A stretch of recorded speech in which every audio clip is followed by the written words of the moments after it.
Alright, so today I want to do a quick review on the DeWalt 2800 jump starter, power inverter, tire inflator, all in one.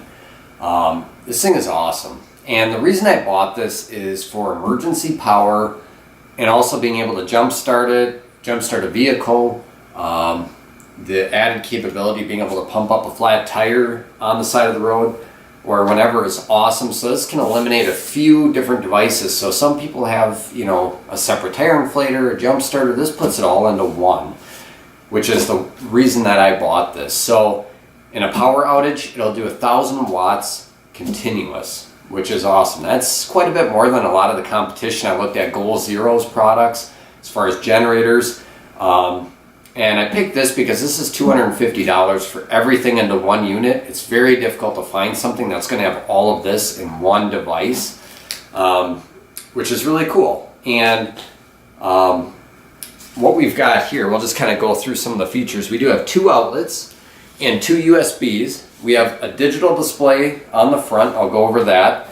It also came with these jump starting cables, which are kind of short, but the thought is that you're going to put this in the engine on top of it and then connect everything up and jump start. And it is 2800 cold cranking amps, which, this is quite a bit bigger than most jump starters that you're going to find. One thing to take note of is that when you're actually recharging this, it does not come with a recharging cable. You actually have to hook up an extension cord. So that's right there. So if this is something you're going to use on the fly or on the road and you may need to recharge it, you may want to consider bringing an extension cord along for something like that. The other thing to note is this is a sealed lead acid battery, which means it is very heavy, and that's part of why it's so inexpensive. So at $250, you'd be probably less than half the price of a lithium ion unit with a battery that, is going to be a lot lighter with more capacity. I did some reverse calculations on this, and you're going to have about 500 watt hours, which means, if you run something like a light bulb that's 100 watts, you're going to get 5 hours. So, if you have LED lights like I do here, LED lights are going to last you quite a while, days. You could even hook a refrigerator up to this, anything that's 1,000 watts or less. If it's something you want to get quick power on and just to quickly cool down the fridge, keep the doors shut in an emergency.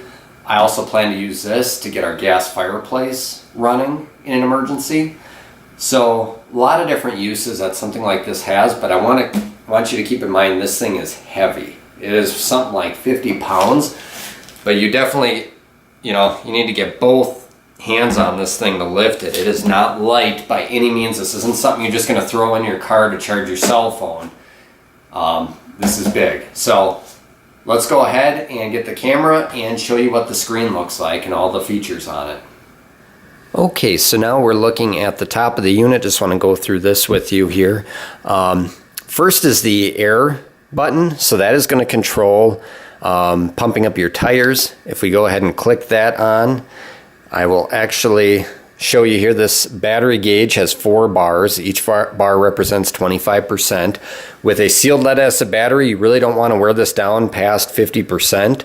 It's very important that after every use, or at least once a month, you recharge this battery or it will die. I've had a few past units, different brands, that I did not charge. I left it in my car over winter and it would not hold a charge after that. So you definitely do not want to do that. And the manual actually recommends charging at least every 30 days, even if you don't use it.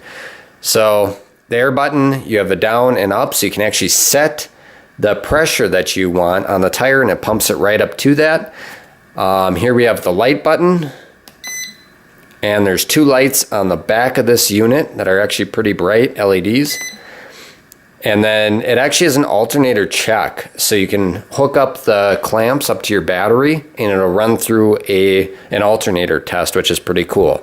One of the features I use most often are these 2 here. This is your AC power. So you kick that on, and the thing I really like about this is it's on now. The 2 outlets are on, and yet this is making no sound. Every power inverter I've had has had a fan that continuously runs. This one does not. So this fan only runs when it needs to. So if you have things hooked up to it, you'll hear it kick on. If I hook up a couple laptops to it, maybe every 10-15 minutes the fan kicks on for about 5 seconds, and it's really cool. Then with the USB, when I click this on,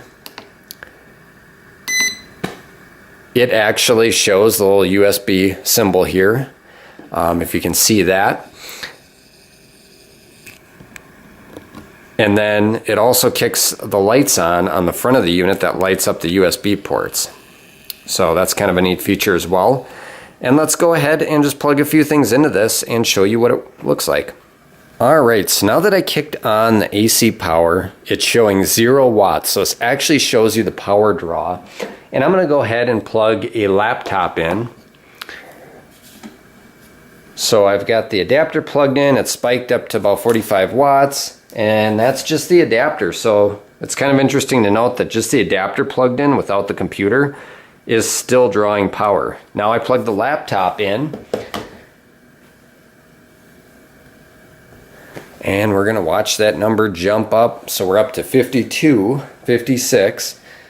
And like I said, it's perfectly quiet, which is really cool. It's drawing power. So at this rate, I could have my laptop running for about 10 hours with this unit. And again, you really don't want to wear this down to nothing unless it's an emergency. It's going to take a toll on your battery by doing so.